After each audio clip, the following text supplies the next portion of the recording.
في الحدوته المره اللي فاتت قلنا ان الهرمون المحفز اللي هو الاف اس اتش بيعلى في النص الاول من الشهر ويروح يخبط على المبيضين ويخليهم يطلعوا لنا بويضات تتسابق بسرعه علشان نشوف مين البويضه اللي هتفوز وتوصل لخط النهايه ويحصل منها التبويض. ففي النقطه دي محتاجين نعرف حاجتين. اول حاجه، يا ترى الموضوع بيحصل بالتناوب كل شهر ولا هو عشوائي؟ تاني حاجه، ايه مصير البويضات اللي بتدخل السباق بس ما بتوصلش لخط النهايه؟ بالنسبه للبويضات اللي بتدخل السباق بس ما بتوصلش لخط النهايه، فللاسف لما البيضه الفائزه بتوصل للخط بتاع النهايه ويحصل منها التبويض، باقي البويضات بتموت وبتختفي تماما.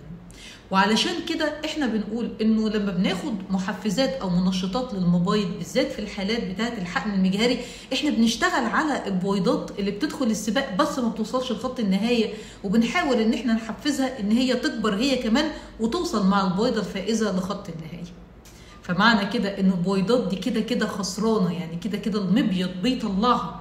فانا لما ببذل مجهود في ان انا اخد تنشيط للمبيض مش بخلص مخزون المبيض اطلاقا كما يشاع. تاني حاجة، المبيضين لما بيطلعوا البويضات عشان تتنافس في السباق فهم الاتنين بيشتركوا في السباق، مش واحد بيشتغل والتاني بينام. ومعنى كده ان البويضة اللي هتفوز عمرنا ما بنبقى عارفين هي هتطلع من انهي مبيض.